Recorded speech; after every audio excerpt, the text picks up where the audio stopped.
Cloudtts. Walking in the Footsteps of the Buddha. Author Thich Nhat Hanh. Book 3. Chapter 67. Ocean Poet. At the end of the retreat season, many monks bid farewell to the Buddha and then took to the road to spread the Dharma. Venerable Punna, one of the Buddha's most capable and respected bhikkhus, told the Buddha of his plans to return to his native region in order to teach the Dharma. He was from the island Sunaparanta located in the Eastern Sea. The Buddha said, "I have heard that your native land is still largely uncivilized and that many of the people there are known for their fierce nature and violent conflicts. I'm not sure whether it is a good idea for you to go there to teach." Venerable Punna responded, "Lord, it is precisely because the people are still fierce and uncivilized that I wish to go teach there. I can show them the way of compassion and non-violence. I believe I will be successful." Punna, what if they scream and curse at you? Respected Buddha, that is nothing. At least they won't be throwing rocks and garbage at me. What if they do throw rocks and garbage at you? Respected Buddha, that would still be nothing. At least they won't be beating me with sticks and clubs. What if they do beat you with sticks and clubs? Venerable Punna laughed. I would still consider them gentle. After all, they won't be killing me. Punna, what if they do kill you? I doubt very much that will come to pass, Lord. But if it does, I would consider dying on behalf of the way of compassion and non-violence, a meaningful death that may even help demonstrate the teaching. Everyone must die. I would not regret dying for the way. The Buddha praised him. You are wonderful, Punna. You possess the courage to spread the Dharma in Sunaparanta. Actually, I only asked all these questions for the benefit of the other bhikkhus standing here. I have no doubts about your abilities and your practice of non-violence. Venerable Punna had formerly been a merchant. He and his brother-in-law traded local products from Sunaparanta with merchants in Savatthi. They traveled by boat and ox cart. One day, while waiting for a shipment of goods to arrive in Savatthi, Punna met a group of bhikkhus out begging. He was deeply impressed by their serene demeanor, so he went to Jetavana to hear the Buddha give a Dharma talk. By the end of the Dharma talk, Punna no longer desired to be a merchant, he wanted to become a bhikkhu. He gave the rest of his goods and money to his brother-in-law and was ordained in the Buddha's Sangha. He made quick progress in his practice and was soon a capable teacher himself. He traveled throughout Kosala and Magadha spreading the Dharma. All the bhikkhus were confident he would succeed in his native land. The next spring, the Buddha returned east. He stopped in Vesali and Kampa. He followed the river to the sea where he taught along the coast. One day as they stood at the sea's edge, Ananda said to him, "Lord, listening to the sound of the tide and looking out over the waves, I follow my breath and dwell in the present moment. My mind and body find perfect ease. I find that the ocean renews me." The Buddha nodded. Another day the bhikkhu stopped to talk with a fisherman. Venerable Ananda asked him his feelings about the sea. The man was tall and handsome, his skin bronzed by the sun. He told Ananda, "I love many things about the ocean. First, the sandy shores gently slope downwards into the water, which makes it easier for us to drag our boats and nets. Second, the ocean stays in the same place. You always know where to find it. Third, the ocean never holds onto a corpse, but thrusts it back onto the shore. Fourth, all rivers, Ganga, Yamuna, Asaravati, Sarabu, Mahi, empty into the ocean and leave their own names behind. The sea receives them all. Fifth, even though rivers empty into the sea, day and night, the ocean remains at the same level. Sixth, sea water is always salty. Seventh, the ocean contains beautiful coral, mother of pearl, and precious stones. Eighth, the ocean gives refuge to thousands of living beings, from enormous creatures that measure hundreds of feet in length to creatures no bigger than the eye of a needle or a speck of dust. I think you can see, Venerable, how much I love the ocean." Ananda looked at the fisherman with admiration. Though he was a simple fisherman, he spoke like a poet. Ananda turned to the Buddha and said, "How eloquently this man has praised the sea. He loves it in the way I love the way of enlightenment. May we hear more of your teaching?" The Buddha smiled and pointed to some large rocks. He said, "Let's go sit on those rocks while I speak to you of the special characteristics of the way of enlightenment."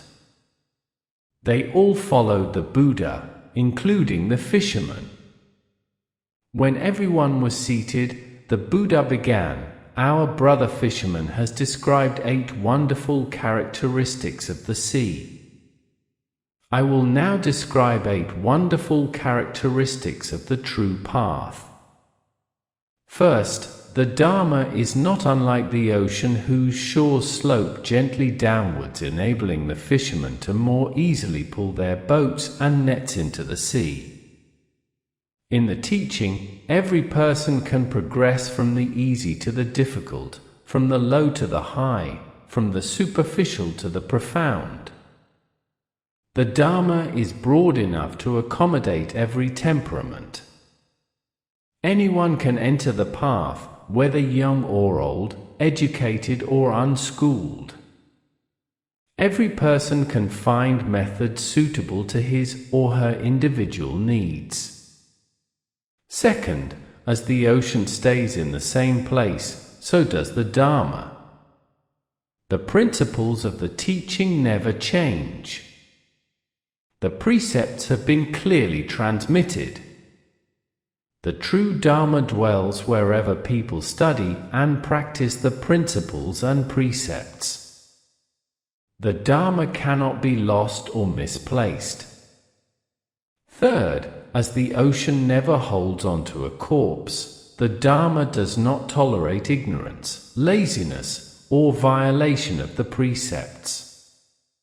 Any person who does not maintain the practice will find himself eventually thrust from the community.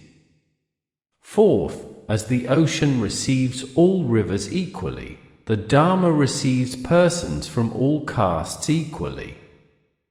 And just as rivers that empty into the sea leave their own names behind, those who enter the path leave their caste, lineage, and former positions behind in order to take the name of bhikkhu. Fifth, just as the level of the sea remains constant, the Dharma remains constant no matter how many or how few people follow it. The Dharma cannot be measured by numbers. Sixth, as seawater is always salty, the Dharma, though it be revealed in countless ways, and though there be countless methods of practice, has only one taste. That is the taste of liberation. If the teaching does not lead to liberation, it is not true teaching. Seventh, as the ocean contains coral, mother of pearl, and precious stones, the Dharma contains sublime and precious teachings like the Four Noble Truths, the Four Right Efforts, the Five Faculties, the Five Powers, the Seven Factors of Awakening, and the Noble Eightfold Path. Eighth, as the ocean provides a safe refuge to thousands of living beings, whether they are as tiny as a grain of sand or several hundred feet in length, the Dharma provides refuge to all, whether they are unschooled children or great beings like the Bodhisattvas. There are countless students of the Dharma who have attained the fruits of stream enterer, once returner, never returner, or arhat. Like the ocean, the Dharma is a source of inspiration and an immeasurable treasure. Venerable Ananda joined his palms and looked at the Buddha. He said, "Lord, you are a spiritual master, and you are also a poet."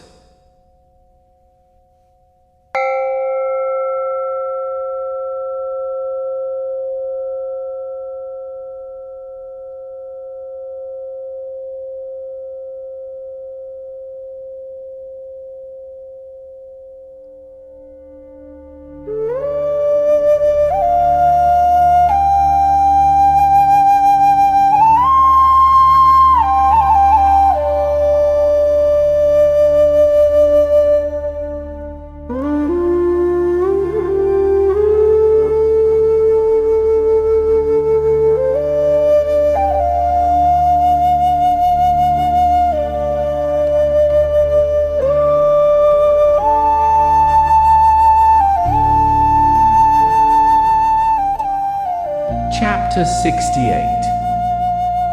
Three Wondrous Gates. After leaving the coast, the Buddha visited Pataliputta and Vesali, and then headed towards his homeland. Upon reaching the town of Samagama in Sakya, he learned that Nathaputta, leader of the Nigantha sect, had died, and that his followers had divided into two bitter camps. Each side denounced the other for false interpretation of doctrine, and each vied for the laity's support. The people were dismayed and confused, and did not know which side to follow. The novice Kunda, Sariputta's attendant, explained the Nigantha dispute to Ananda. He was aware of all the details because he had lived for a time in Pava where Nathaputta taught. Ananda told the Buddha about the conflict and then added in a worried tone of voice, "Lord, I hope there will be no split in the Sangha after you pass away." The Buddha patted Ananda on the shoulder and said, "Ananda, do any of the bhikkhus presently argue over the contents of the teaching?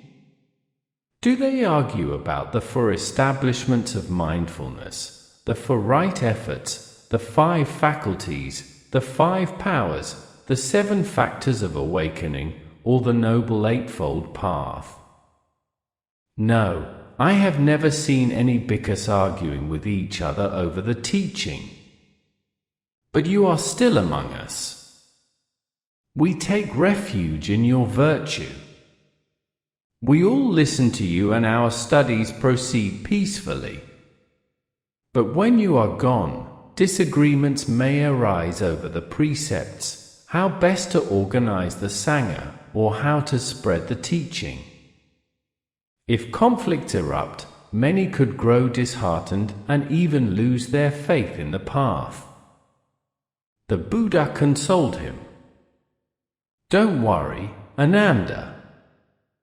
If arguments and conflicts arise in the Sangha over the contents of the teaching such as the four establishments of mindfulness, the 4 right efforts, the 5 faculties, the 5 powers, the 7 factors of awakening, or the Noble Eightfold Path, that would be cause for worry.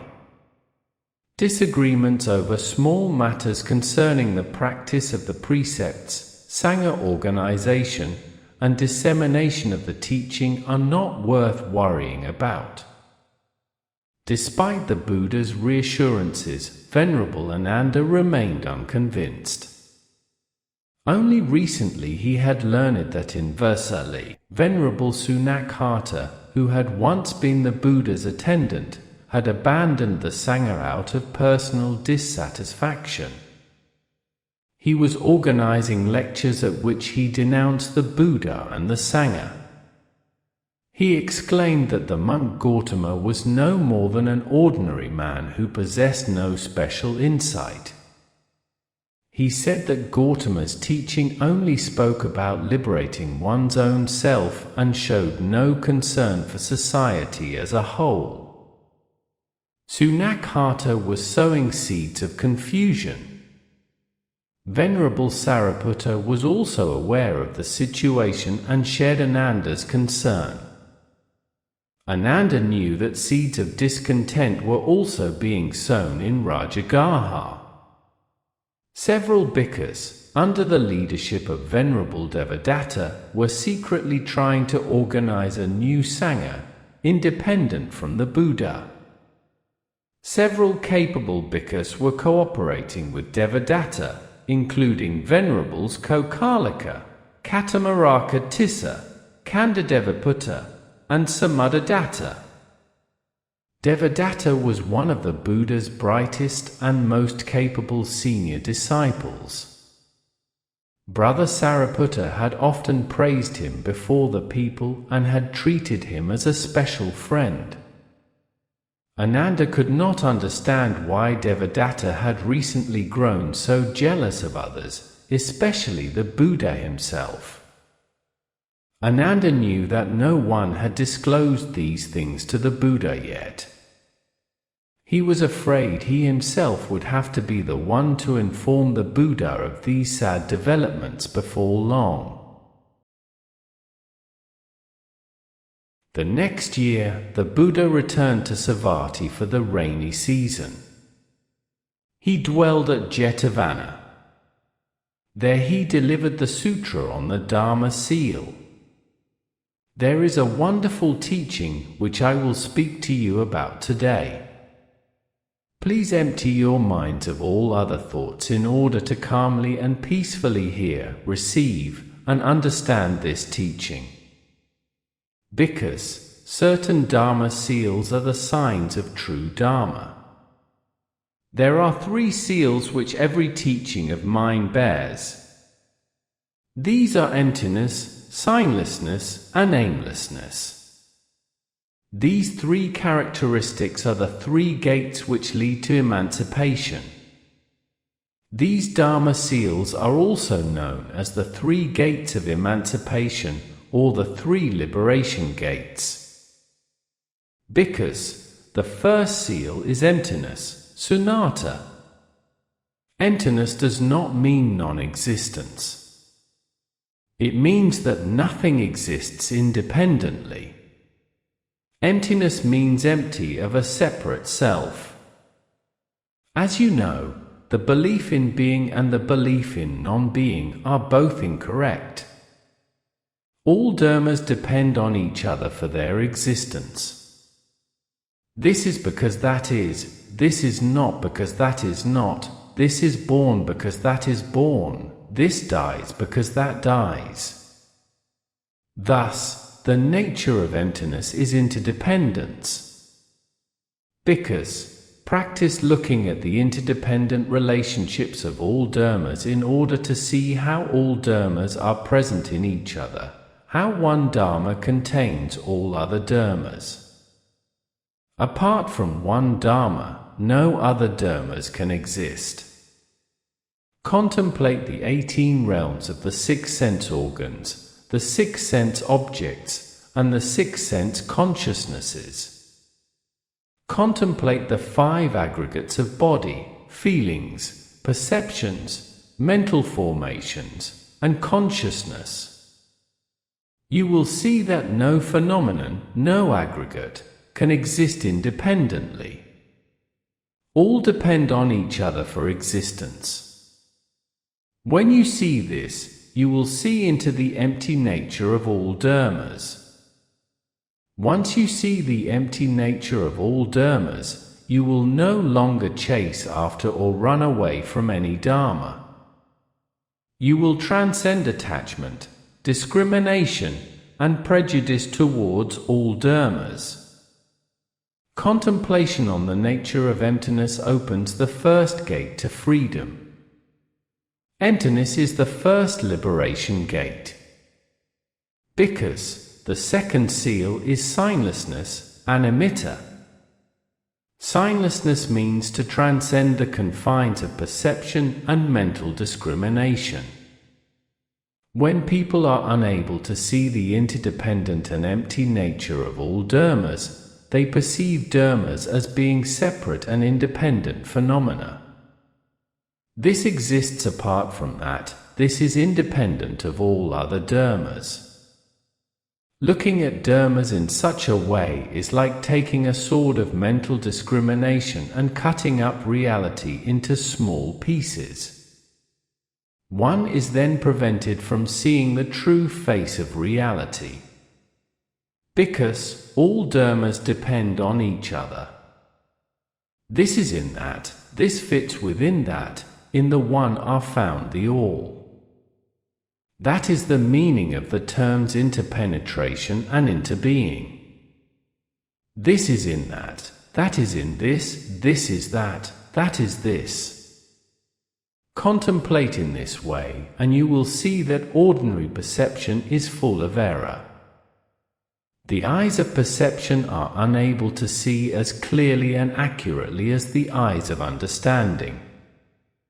The eyes of perception can mistake a rope for a snake. With the illuminating eyes of understanding, the true form of the rope reveals itself and the image of a snake disappears.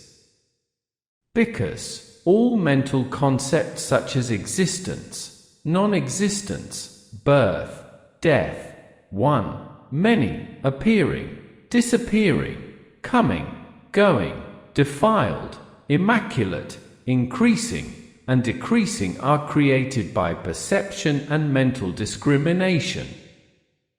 From the view of the unconditioned Absolute, the true face of reality cannot be confined within the prisons of such concepts. Thus all dharmas are said to be signless. Contemplate in order to dissolve all thoughts about existence, non-existence, birth, death, one, many, appearing, disappearing, coming, going, defiled, immaculate, increasing, and decreasing, and you will attain liberation. Signlessness is the second liberation gate. Because the third sign is aimlessness, apanihita. Aimlessness means not chasing after anything. Why? Usually people try to avoid one dharma by chasing after another one. People pursue wealth in order to avoid poverty. The spiritual seeker rejects birth and death in order to attain liberation. But if all dharmas are contained within each other, if all dharmas are each other, how can you run away from one dharma to pursue a different one? Within birth and death lies nirvana, within nirvana lies birth and death. Nirvana and birth and death are not two separate realities. If you reject birth and death in order to pursue nirvana, you have not yet grasped the interdependent nature of all dharmas. You have not yet grasped the empty and formless nature of all dharmas. Contemplate aimlessness in order to end once and for all your chasing and running away. Liberation and enlightenment do not exist outside of your own self. We need only open our eyes to see that we ourselves are the very essence of liberation and enlightenment. All dharmas, all beings, contain the nature of full enlightenment within themselves. Don't look for it outside yourself. If you shine the light of awareness on your own self, you will realize enlightenment immediately. Because nothing in the universe exists independently of your own consciousness, not even nirvana or liberation. Don't search for them elsewhere. Remember that the object of consciousness cannot exist independently from consciousness. Don't chase after any dharma, including Brahma, nirvana, and liberation. That is the meaning of aimlessness. You already are what you are searching for. Aimlessness is a wondrous gate that leads to freedom. It is called the third liberation gate. Because this is the teaching of the Dharma seals, the teaching of the three gates of emancipation. The three gates of emancipation are wondrous and sublime. Devote yourselves wholeheartedly to studying and practicing them. If you practice according to this teaching, you will surely realize liberation. When the Buddha finished giving this sutra, Venerable Sariputta stood up and bowed to the Buddha. All the other bhikkhus followed his example in order to show their deep gratitude to the Buddha. Venerable Sariputta announced to the community that there would be a special session to study the sutra the following day. He said that this sutra was immeasurably profound and they must devote their efforts to study, practice, and understand it. Venerable Svasti saw that this sutra was related to the sutra on emptiness which the Buddha had delivered the previous year. He saw how the Buddha was guiding his disciples from simple teachings towards ever more subtle and profound teachings.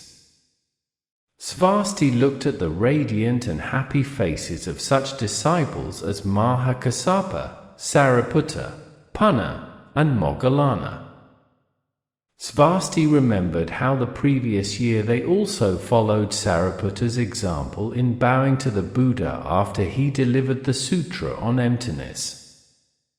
He saw how deep the bond between teacher and students was. The next afternoon Venerables Yamalu and Tekula visited the Buddha at his hut. These two bhikkhus were brothers from the Brahmana caste. They were well known for their expertise in linguistics and ancient literature. When they recited the scriptures, their voices were clear as bells and as resonant as drums.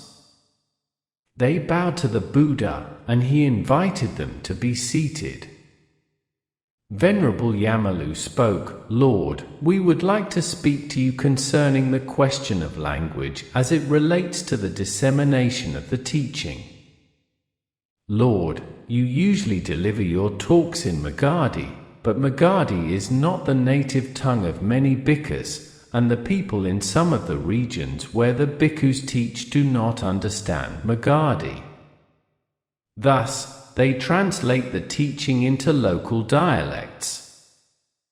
Before we were ordained, we had the good fortune to study many dialects and languages. It is our observation that the sublime and subtle nuances of your teaching have been hampered by being translated into local dialects and idioms. We would like your permission to render all your teachings into the classical meter of the Vedic language. If all the bhikkhus studied and taught the teaching in one language, distortion and error could be avoided." The Buddha was silent for a moment. Then he said, "It would not be beneficial to follow your suggestion. The Dharma is a living reality. The words used to transmit it should be the words used daily by the people. I do not want the teaching to be transmitted in a language that can be understood by only a few scholars. Yamalu and Tekula, I want all my disciples, both ordained and lay, to study and practice the Dharma in their native tongues. That way the Dharma will remain vital and accessible. The Dharma must be applicable to present life and compatible with local culture. Understanding the Buddha's intent, Venerables Yamalu and Tekula bowed to him and took their leave.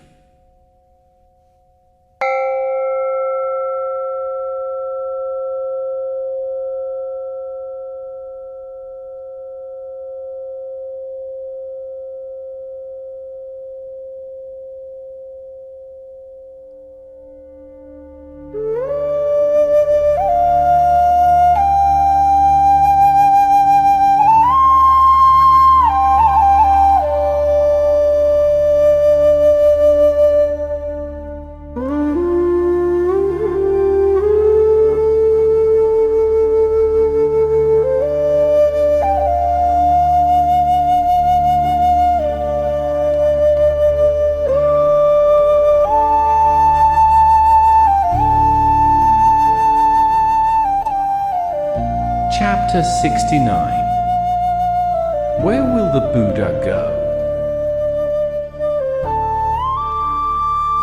One day during a rainstorm, an ascetic named Uttiya came to visit the Buddha.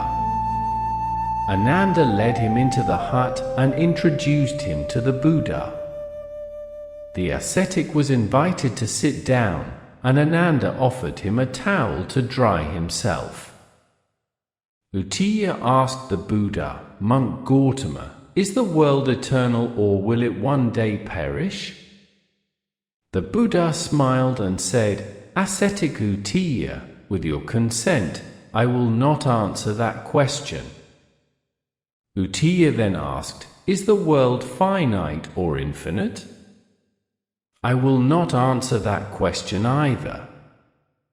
"Well then, are body and spirit one or two?" "I will not answer that question either." "After you die, will you continue to exist or not?" "This question too, I will not answer." "Or perhaps you hold that after death you will neither continue to exist nor cease to exist?" "Ascetic Uttiya, I will not answer that question either." Uttiya looked confounded. He said, "Monk Gautama, you have refused to answer every question I've asked. What question will you answer?" The Buddha replied, "I only answer questions that pertain directly to the practice of gaining mastery over one's mind and body in order to overcome all sorrows and anxieties. How many people in the world do you think your teaching can save?" The Buddha sat silently. Ascetic Uttiya said no more. Sensing that the ascetic felt that the Buddha didn't want to answer him or was unable to, Ananda took pity on the man and spoke up, "Ascetic Uttiya, perhaps this example will help you better understand my teacher's intent. Imagine a king who dwells in a strongly fortified palace surrounded by a wide moat and wall. There is only one entrance and exit to the palace, which is guarded day and night. The vigilant guard will only allow persons he knows into the palace. No one else is granted permission to enter. The guard has furthermore made a careful check of the palace wall to make sure there are no gaps or cracks big enough for even a kitten to squeeze through. The king sits on his throne without concern for how many people enter the palace. He knows the guard will prevent all unwelcome guests from entering. It is similar for monk Gautama. He is not concerned with the number of people who follow his way. He is only concerned with teaching the way which has the capacity to dissolve greed, violence, and delusion, so that those who follow the way can realize peace, joy, and liberation. Ask my teacher questions about how to master the mind and body, and he will surely answer you. Ascetic Uttiya understood Ananda's example, but because he was still entangled in questions of a metaphysical nature, he asked no more. He departed feeling somewhat unsatisfied with his encounter with the Buddha. A few days later, another ascetic, named Vakagota, came to visit the Buddha. He asked the Buddha questions of a similar nature. For instance, he asked, "Monk Gautama, could you please tell me whether or not there is a self?" The Buddha sat silently. He did not say a word. After asking several questions and receiving no reply, Vakagota stood up and left. After he was gone, Venerable Ananda asked the Buddha, "Lord, you speak about the non-self in your Dharma talks. Why wouldn't you answer Vakagota's questions about the self?" The Buddha replied, "Ananda, the teaching on the emptiness of self is meant to guide our meditation. It is not to be taken as a doctrine. If people take it as a doctrine, they will become entangled by it. I have often said that the teaching should be considered as a raft used to cross to the other shore or a finger pointing to the moon. We should not become caught in the teaching." Ascetic Vakagota wanted me to hand him a doctrine, but I do not want him to become trapped by any doctrine, whether it be a doctrine of the self or the non-self. If I told him there was a self, that would contradict my teaching.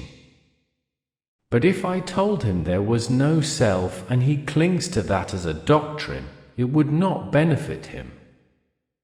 It is better to remain silent than to answer such questions. It is better for people to think I do not know the answers to their questions than for them to become trapped in narrow views.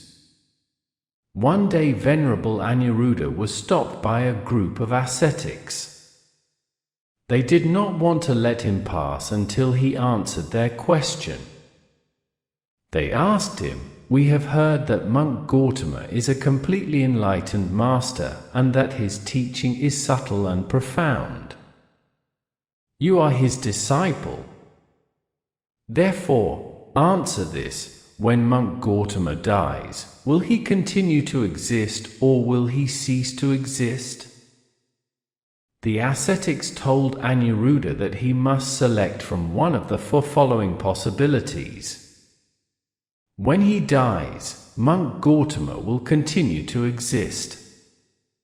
When he dies, Monk Gautama will cease to exist.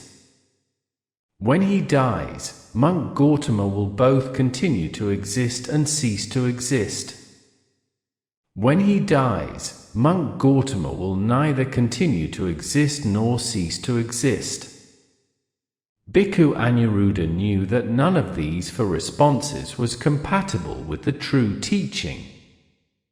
He remained silent. The ascetics did not want to accept his silence. They tried in vain to force him to select one of the four responses. At last, the Venerable said, "My friends, according to my understanding, none of these four responses can accurately express the truth concerning Monk Gautama." The ascetics burst out laughing. One said, "This bhikkhu must be newly ordained. He doesn't possess the ability to answer our question. No wonder he's trying to avoid giving an answer. We'd better let him go." A few days later, Venerable Anuruddha presented the ascetic's question to the Buddha and said, "Lord, please enlighten us so that we can better answer such questions when they arise." The Buddha said, "Anuruddha, it is impossible to find monk Gautama through conceptual knowledge." "Where is monk Gautama?" "Anuruddha, can Gautama be found in form?" "No, Lord." "Can Gautama be found in feelings?" "No, Lord." "Can Gautama be found in perceptions, mental formations, or consciousness?" "No, Lord." "Well then, Anuruddha, can Gautama be found outside of form?" "No, Lord." "Can Gautama be found outside of feelings?" "No, Lord." "Can Gautama be found outside of perceptions, mental formations, and consciousness?" "No, Lord." The Buddha looked at Anuruddha. "Where then can you find Gautama?" "Anuruddha, right this moment as you stand before Gautama, you cannot grab hold of him. How much less so after he dies?" "Anuruddha, the essence of Gautama, like the essence of all dharmas, cannot be grasped by conceptual knowledge or in the categories of mental discrimination. One must see the dharmas in interdependent relation with all other dharmas. You must see Gautama in all the dharmas normally thought of as non-Gautama, in order to see the true face of Gautama. Anuruddha, if you want to see the essence of a lotus flower, you must see the lotus present in all the dharmas normally thought of as non-lotus, such as the sun, pond water, clouds, mud, and heat. Only by looking in this way can we tear asunder the web of narrow views, the web of mental discrimination which creates the prisons of birth, death, here, there, existence, non-existence, defiled, immaculate, increasing, and decreasing. It is the same if you want to see Gautama. The ascetics for categories of existence, non-existence, both existence and non-existence, and neither existence nor non-existence, are spiderwebs among spiderwebs which can never take hold of the enormous bird of reality. Anuruddha, reality in itself cannot be expressed by conceptual knowledge or by written and spoken language. Only the understanding which meditation brings can help us recognize the essence of reality. Anuruddha, a person who has never tasted a mango cannot know its taste no matter how many words and concepts someone else uses to describe it to him. We can only grasp reality through direct experience. That is why I have often told the bhikkhus not to lose themselves in useless discussion that wastes precious time better spent looking deeply at things. Anuruddha, the nature of all dharmas is unconditioned and can be called suchness, tathata. Suchness is the wondrous nature of all dharmas. From suchness the lotus arises. Anuruddha arises from suchness. Gautama arises from suchness. We can call someone who arises from suchness a Tathagata, or one who thus comes. Arising from suchness, where do all dharmas return? All dharmas return to suchness. Returning to suchness can also be expressed by the term Tathagata, or the one who thus goes. In truth, dharmas do not arise from anywhere or go to any place, because their nature is already suchness. Anuruddha, the true meaning of suchness is one who comes from nowhere, and the one who goes nowhere. Anuruddha, from now on, I will call myself Tathagata. I like this term because it avoids the discrimination that arises when one uses the words I and mine. Anuruddha smiled and said, "We know that all of us arise in suchness, but we will reserve the name Tathagata for you. Every time you refer to yourself as Tathagata, we will be reminded how we all have the nature of suchness, which has no beginning and no end." The Buddha smiled too, and said, "The Tathagata is pleased with your suggestion, Anuruddha." Venerable Ananda was present at this conversation between the Buddha and Venerable Anuruddha. He followed Anuruddha out of the hut and suggested that they share the conversation with the rest of the community at the next day's Dharma discussion. Anuruddha happily agreed. He said he would introduce the exchange by first recounting his meeting with the ascetics in Savatthi.